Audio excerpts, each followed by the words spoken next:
इस क्वेश्चन में आपको total number of aromatic compounds identify करने हैं। ठीक है, चलिए स्टार्ट करते हैं। यहाँ पे क्विकली मैं लिख देता हूँ कि क्या क्राइटेरिया होगा। यहाँ पे मैं एरोमेटिक लिख लेता हूँ। एरोमेटिक का क्राइटेरिया मैं क्विकली यहाँ पे लिख लेता हूँ। आपके पास एरोमेटिक कंपाउंड वो होगा, it should be cyclic, then your molecule should be planar, that is every carbon center should be sp2 hybridized, then there should be complete conjugation, there should be complete conjugation of pi electrons का complete conjugation होना चाहिए, आपका molecule cyclic होना चाहिए और at least one cycle present होना चाहिए, at least one ring present होना चाहिए, मॉलिक्यूल प्लानर होना चाहिए और सबसे इंपॉर्टेंट क्राइटेरिया हक्कल रूल को फॉलो करना चाहिए।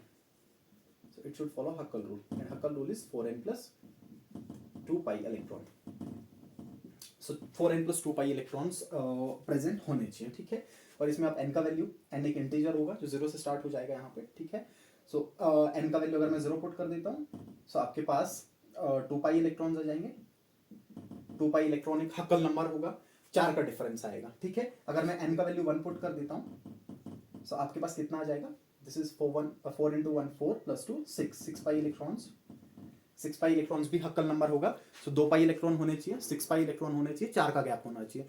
उसके बाद 10 pi इलेक्ट्रॉन भी आपका हक्कल नंबर आ जाएगा, 10 pi electron. After that 14 pi electron. ठीक है, सो ये क्राइटेरिया होगा एरोमेटिक कंपाउंड्स का। अच्छा, इसके बाद बात कर लेता हूं मैं एंटी एरोमेटिक कंपाउंड्स की। Anti aromatic, so anti aromatic compounds में जो पहले वाले 4 क्राइटेरिया हैं A, B, C and D, इनमें से पहले वाले 3 क्राइटेरिया फॉलो होंगे। A भी फॉलो होगा, B भी फॉलो होगा, C भी फॉलो होगा। मॉलिक्यूल साइक्लिक भी होगा, मॉलिक्यूल प्लानर भी होगा और मॉलिक्यूल में कंप्लीट कंजुगेशन भी देखने को मिलेगा। बट ये हक्कल रूल को फॉलो नहीं करेगा, ये फॉलो करेगा 4n pi इलेक्ट्रॉन्स को, that is 4n pi electron rule. ये फॉलो करेगा 4n pi electron rule, 4n pi electron rule. ठीक है, इसका मतलब एंटी एरोमेटिक कंपाउंड्स में पहले 3 क्राइटेरिया फॉलो होंगे बट हक्कल रूल फॉलो नहीं होगा। तो इनमें पाई इलेक्ट्रॉन्स कितने हो सकते हैं, सब में भी इनमें पाई इलेक्ट्रॉन्स जो सबसे लीस्ट मिलेगा आपको वो है 4 पाई इलेक्ट्रॉन हो सकते हैं। 4 का गैप लेके चलें फिर से, 8 पाई हो सकता है, देन 12 पाई हो सकता है। तो ये आपके पास आ जाएंगे एंटी एरोमेटिक कंपाउंड्स। ठीक है, और उसके बाद तीसरा आपका मिल जाएगा होमो एरोमेटिक, और you can say non aromatic compounds, non aromatic simply. So non aromatic compounds, इनमें से कोई भी एक क्राइटेरिया फॉलो नहीं करेंगे। या तो हो सकता है वो साइक्लिक ना हो, या तो हो सकता है वो प्लेनर ना हो, या हो सकता है उनमें कंप्लीट कंजुगेशन देखने को ना मिले। हक्कल रूल को मे भी फॉलो करें या ना करें, उससे कोई इफेक्ट नहीं पड़ेगा। वो पहले वाले 3 क्राइटेरिया को फॉलो नहीं करेंगे, ए को भी नहीं करेंगे, बी को भी नहीं करेंगे और सी को भी नहीं करेंगे। ठीक है, और होमो एरोमेटिक में एक स्पेशल कैटेगरी आपको देखने को मिल जाती है, वो कंपाउंड्स जिनमें कंजुगेशन हो बट कंजुगेशन को इंटरप्ट कर दे एक sp3 हाइब्रिडाइज्ड कार्बन। मतलब आपके पास एक कंप्लीट कंजुगेशन था बट बीच में एक sp3 हाइब्रिडाइज्ड सेंटर आ गया जिसकी वजह से कंजुगेशन इंटरप्ट हो गया। ऐसे कंपाउंड्स को हम बोल देंगे होमो एरोमेटिक कंपाउंड्स, होमो एरोमेटिक कंपाउंड्स। ठीक है, तो ये बहुत हेल्पफुल होता है कभी कभार आपको आइडेंटिफाई करना अगर एरोमेटिक कौन से हैं। तो आप सेंटर देख लीजिए, अगर कहीं पे भी sp3 हाइब्रिडाइज सेंटर होगा तो कंपाउंड एरोमेटिक नहीं होगा। चलिए 1 से स्टार्ट कर लेते हैं। तो पहला वाला जो गिवन कंपाउंड आपके पास है, इसमें 2 पाई इलेक्ट्रॉन्स प्रेजेंट होंगे। 2 पाई इलेक्ट्रॉन बिल्कुल एरोमेटिक है। ठीक है, 2 पाई इलेक्ट्रॉन है और हर एक सेंटर sp2 हाइब्रिडाइज है। ये भी sp2, ये भी sp2, ये भी sp2 और कंप्लीट कंजुगेशन देखने को मिलेगा। यहां से यहां कंजुगेट करेगा, पॉजिटिव चार्ज यहां पे अपीयर हो जाएगा। सो 2 पाई इलेक्ट्रॉन है, साइक्लिक है, प्लेनर है और कंप्लीट कंजुगेशन है, सो ये एरोमेटिक होगा। ठीक है, अच्छा सेकंड वाले में again this is 2 pi electron system, very very important, this is very important, this is called squaric acid, this is squaric acid, बहुत अच्छा एसिड है ये। ठीक है, और ये एरोमेटिक होगा, ध्यान दीजिएगा।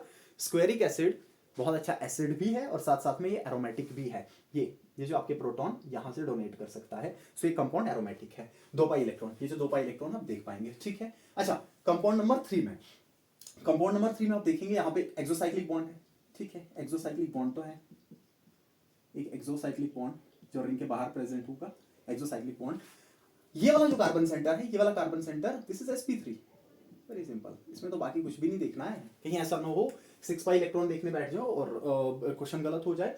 ये sp3 सेंटर है और यहाँ पे sp3 सेंटर होने के कारण ये एरोमेटिक कंपाउंड नहीं होगा, ये होमो एरोमेटिक में आ जाएगा या नॉन एरोमेटिक में, ठीक है। So this is non aromatic, पहला वाला एरोमेटिक हो जाएगा, this is also aromatic, this is non aromatic, ठीक है। अच्छा कंपाउंड थर्ड की मैं बात कर लूं तो न्यूट्रल फॉर्म में तो एरोमेटिक नहीं होगा, ठीक है, न्यूट्रल फॉर्म में एरोमेटिक नहीं होगा, बट ये आयनिक फॉर्म में एग्जिस्ट करता है, और आयनिक फॉर्म में जब ये एग्जिस्ट करेगा ये पाई बॉन्ड ऑक्सीजन पे शिफ्ट कर जाएगा, क्योंकि ऑक्सीजन का इलेक्ट्रॉनिक ज्यादा है। सो ये शिफ्ट करने के बाद कुछ इस तरीके से एग्जिस्ट करेगा, pi bond and this O negative, और इस कार्बन सेंटर पे पॉजिटिव चार्ज, ठीक है। अभी बिल्कुल पहले वाले की तरह बन गया, और जब ये पहले वाले की तरह बन गया इसका मतलब ये होगा कि आयोनिक फॉर्म में ये एरोमेटिक हो जाएगा, और वो कंपाउंड्स जो एरोमेटिक भी हो साथ साथ में आयोनिक भी हो इनको हम बोल देते हैं क्वाजी एरोमेटिक।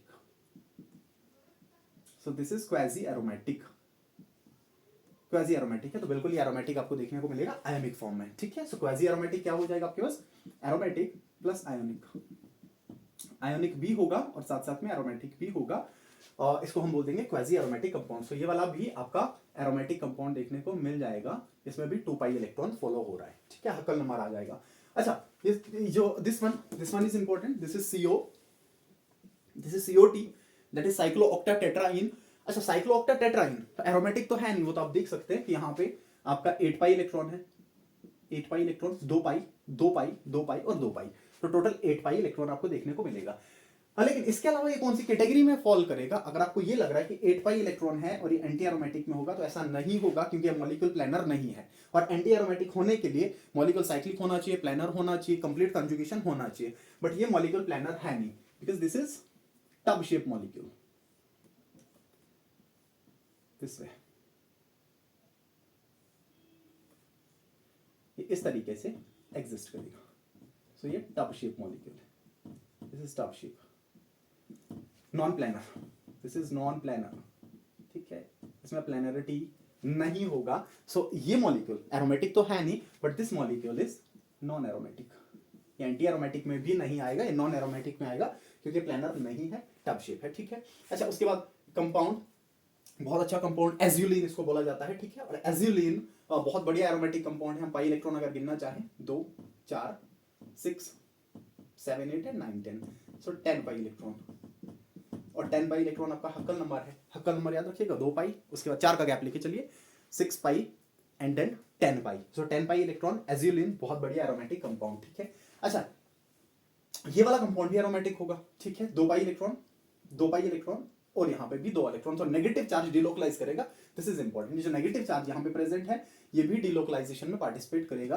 सो 6 पाई इलेक्ट्रॉन फॉलो कर रहा है, हक्कल नंबर फॉलो होगा, साइक्लिक भी है, प्लेनर भी है, हर एक सेंटर sp2 होगा, ये सेंटर भी sp2 हाइब्रिडाइज होगा, this center is also sp2 hybridized, remember this, why, because this negative charge undergo delocalization, ये negative charge delocalize करेगा तो आपका ये जो सेंटर है sp2 हाइब्रिडाइज होगा, सो ये भी एरोमेटिक आपको देखने को मिल जाएगा।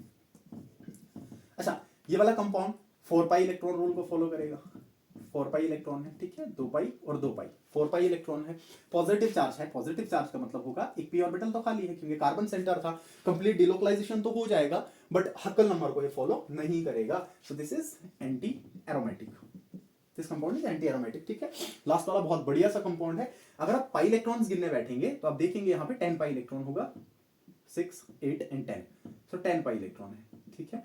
अच्छा 10 पाई इलेक्ट्रॉन से आपको लगेगा कि कंपाउंड एरोमेटिक होना चाहिए, बट ये कंपाउंड एरोमेटिक नहीं है, दिस इज इंपॉर्टेंट, ऐसा इसलिए होगा क्योंकि यहाँ पे जो हाइड्रोजन एटम्स प्रेजेंट होंगे, ये जो हाइड्रोजन एटम्स यहाँ पे प्रेजेंट होंगे, ये हाइड्रोजन एटम्स आपस में रिपल्शन करेंगे, सो इन हाइड्रोजन एटम्स के बीच में होगा रिपल्शन, इनके बीच में रिपल्शन होगा, और इस रिपल्शन की वजह से मॉलिक्यूल अपना प्लेनरिटी खो देता है, मॉलिक्यूल प्लेनर नहीं रहता, so this is non planar molecule, this is non planar molecule, और नॉन प्लेनर होने के कारण ये नॉन एरोमेटिक की कैटेगरी में चला जाता है, ये नॉन एरोमेटिक हो जाएगा, एरोमेटिक नहीं है, दो ये हक्कल रूल को फॉलो कर रहा था, बट क्योंकि मॉलिक्यूल प्लेनर नहीं है रिपल्शंस की वजह से, सो ये आपका आ जाएगा नॉन एरोमेटिक की कैटेगरी में। सो टोटल एरोमेटिक कंपाउंड्स हमें आइडेंटिफाई करने थे, तो देखेंगे कितने आगे, this is aromatic 1 2 3 4 5, so 5 aromatic compounds आपके पास देखने को मिलेंगे, ऑप्शन बी इज करेक्ट,